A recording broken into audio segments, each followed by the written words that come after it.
जय हिंद दोस्तों। आज हम लोग हिंदी साहित्य के एक जाने माने व्यक्ति और इनको व्यंग के लिए काफ़ी जाना जाता है। व्यंग की विधा को इन्होंने काफ़ी प्रसारित किया और अपनी लेखनी से कलमबद्ध किया। वैसे शख्सियत का आज जन्मदिन है और ये है हरिशंकर परसाई। हरिशंकर परसाई साहब का जन्म जो हुआ था ये 22 अगस्त 1922 को जिला होशंगाबाद जो मध्य प्रदेश में है वहाँ पर हुआ था और इनकी मृत्यु अगस्त महीने में ही 10 अगस्त 1995 को हुई थी जबलपुर मध्य प्रदेश में। तो अभी क्या है कि जो हम साहित्य लेखन की बहुत सारी शैलियाँ हैं जिसमें निबंध है, काव्य शैली है, तो इसमें एक शैली है जो है आलोचनात्मक शैली भी होती है और एक है व्यंग शैली। तो कई बार ऐसा होता है कि हम लोग हंसाने के लिए कुछ बोलते हैं, लेकिन कई बार ऐसा होता है जो कटाक्ष करते हैं और कटाक्ष करने का जो एक तरीका होता है जो सामने वाले को बुरा भी लगता है। अक्सर हम लोग अपने जीवन में देखते हैं कि कोई ना कोई किसी भी मुद्दे पर कटाक्ष कर रहा है।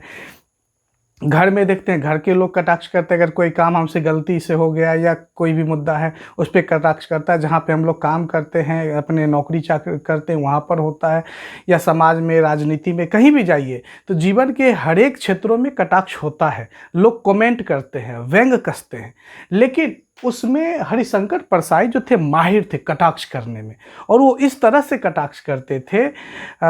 सच कहें तो इनको सामाजिक व्यवस्था और समाज का जो एक ताना बाना है, सामाजिक जीवन है, इसके रग रग से वाकिफ थे। ये समाज में अंधविश्वास, समाज की कुरीतियाँ, राजनीति में भ्रष्टाचार, राजनीति में अव्यवस्था और जो तत्कालिक मुद्दे थे इस पर इतनी अच्छे से और इतनी बारीकी से ये कटाक्ष करते थे और जो सामने वाले को खराब भी ना लगे और कहने के लिए सब कुछ कह देते थे। तो ये जो इनकी एक शैली थी जिसे व्यंग शैली कहा जाता है, ये अपनी व्यंग शैली से साहित्य को काफ़ी समृद्ध किया। आज हमें उन्हें याद करते हैं, उन्हें नमन करते हैं उनके इस जन्म दिवस के अवसर पर। और जो हरिशंकर परसाई की जो रचना है आज भी अमर है और हमें गर्व होता है कि कितने महान लोग जो हमारे ये हैं जो इतनी अच्छी अच्छी रचनाओं को देकर हमारे बीच से चले गए। तो आज उनकी जब हम रचना को पढ़ते हैं, जैसे बहुत सारे हैं, जैसे ठिठुरता हुआ लोकतंत्र, भेड़ और भेड़िया, जब ये सब पढ़ते हैं, जैसे यहाँ पर कुछ रचनाओं को मैंने लिखा है। तब की बात और थी, बेईमानी की परत, शिकायत मुझे भी है, भूत के पांव पीछे, है ना, तिरछी रेखाएं, ये संस्मरण है, तट की खोज, ज्वाला और जल, भोला राम का जीव। तो ये सब जो उनकी व्यंग रचना है, ये अपनी व्यंग रचनाओं के द्वारा समाज की जो समाज में जो व्याप्त कुव्यवस्था है, जो कुरीति है, उस पर उन्होंने सीधा प्रहार किया है। और उनका ये जो प्रहार करने का तरीका अपने आप में अनोखा है, एक निराला अंदाज है और लोगों को काफ़ी गुदगुदाता भी है, हंसाता भी है। उनकी शैली ऐसी है कि लोग हंसते हंसते रो देते थे और जो वो कहना चाहते थे वो कह देते थे। तो ये उनकी शैली की पहचान है और ये व्यंग विधा उनकी है। तो उनको जो इसके लिए साहित्य अकादमी पुरस्कार मिला था, एक पुस्तक उनकी थी विकलांग श्रद्धा का दौर, इसके लिए उन्हें साहित्य अकादमी पुरस्कार से भी नवाजा गया था। जैसे यहाँ पे हमने उनके कुछ व्यंग संग्रह को लिखा है, अगर आप देखें तो लगेगा कि वो आज भी उतना ही प्रासंगिक है जितना कि पहले के दौर में था। जैसे उनका एक है कि आत्मविश्वास कई प्रकार का होता है, धन का, बल का, ज्ञान का। आत्मविश्वास धन का, बल का, ज्ञान का, लेकिन मूर्खता का आत्मविश्वास सर्वोपरि है।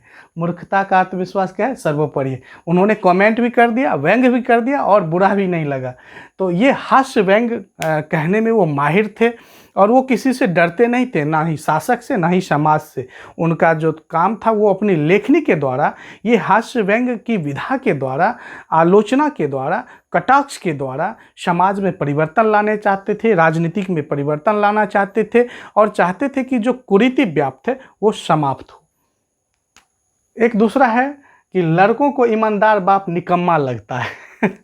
अगर मान लिया जाए कि किसी के पिताजी ईमानदार हैं, किसी नौकरी में है, किसी उच्च अव्वल पद पर है, किसी ओहदे पर है, तो उसके जो बेटा होता है उसको क्या उम्मीद होता है कि मेरा बाप जो किसी एन के प्रकार हमें ज़्यादा से ज़्यादा धन दे, ज़्यादा से ज़्यादा धन इकट्ठा करके दे।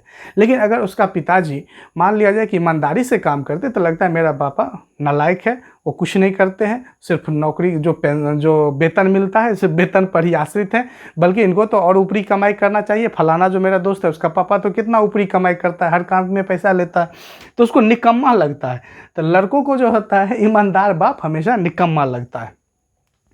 अब देखिए, झूठ बोलने के लिए सबसे सुरक्षित जगह अदालत है। कितना उन्होंने सटीक बात कहा कि जिस अदालत में हम न्याय की उम्मीद लेकर जाते हैं, जहाँ पर न्यायपालिका में हम लोग न्याय के लिए जाते हैं, वहाँ पर तो सिर्फ झूठ ही झूठ बोला जाता है, वो भी बजावते जज के सामने। और आज भी देखें तो जीवन में सही में प्रासंगिक है। एक है कि सत्य का प्रचार होना चाहिए, अन्यथा मिथ्या मान लिया जाता है। कहने का मतलब है कि अगर सत्य बात है तो कई बार हम लोग क्या होता है कि सत्य बातें सोचते हैं, चलो हम सत्य हैं, हम सही हैं तो सही हैं, सामने वाला झूठ बोलता है तो बोलने दो। लेकिन होता क्या है कि वो झूठ को ही इतना बार प्रचार करता है, झूठ को ही इतने लोगों के पास कहता है कि झूठ ही सच लगने लगता है और उसके आड़ में सत्य बातें छुप जाती हैं। तो हरिशंकर परसाई ने कहा कि सत्य का भी प्रचार होना चाहिए, नहीं तो सत्य बात भी मिथ्या मान लिया जाता है, उसको भी झूठ मान लिया जाता है। एक और है कि बेइज्जती में अगर दूसरों को शामिल कर लो तो आधी इज्जत बच जाती है।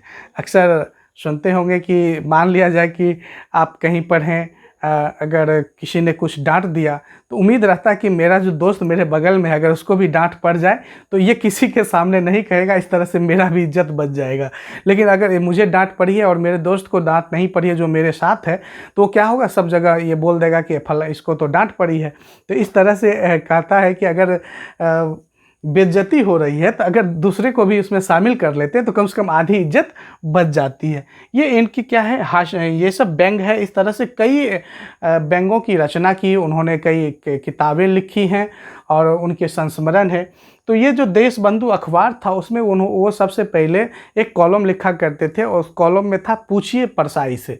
तो उसमें शुरू में क्या था, लोग जीवन की घटनाएं, फिल्मी मनोरंजन ये सबसे पूछा करते थे। लेकिन धीरे धीरे क्या हुआ, सामाजिक व्यवस्था, राजनीति और ये सब से संबंधित बातों को पूछने लगे और वो हर चीज़ों पर सटीक विश्लेषण करके जवाब दिया करते थे। हरिशंकर परसाई की जो कलम थी वो वाकई जादुई कलम थी। वो जब अपनी लेखनी से लिखते थे तो लगता था कि जो उनकी कलम से जो एक एक वाक्य लिखा जा रहा है वास्तविक में वो इस समाज का एक दर्शन है, ये समाज की यथार्थता को बताता है। वो उतना ही प्रासंगिक उस दौर में था और आज भी उतना ही प्रासंगिक है।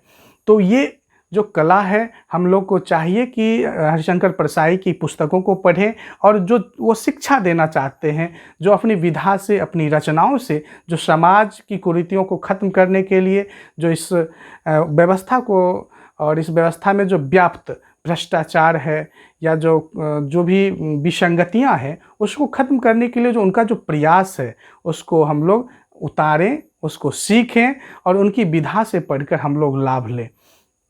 उनकी कई रचनाएं बहुत है, जैसे ठिठुरता हुआ लोकतंत्र, अभी वर्ग 12वीं का जो हिंदी साहित्य है उसमें भी पढ़ना है ठिठुरता हुआ लोकतंत्र, भेड़ और भेड़िया। तो उनका कई ऐसी रचनाएं हैं जो लगेगा कि वो किसी और को कह रहे हैं, लेकिन सीधा प्रहार वो राजनीति पे करते हैं, सीधा प्रहार वो सामाजिक व्यवस्था पर करते हैं, सीधा प्रहार समाज में जो व्याप्त अव्यवस्था है उस पर करते हैं। तो उनकी लेखनी का ये अपना एक अलग अंदाज है और वो इस अंदाज में माहिर माने जाते हैं। तो आज हम हरिशंकर परसाई जी को शत शत नमन करते हैं कि वे इतनी सुंदर रचना को रचकर, इतनी सुंदर उपहार को देकर हम लोगों के बीच से अलविदा हो गए, लेकिन उनका ये उपहार अमर है। हम लोग उन्हें शत शत नमन करते हैं। धन्यवाद।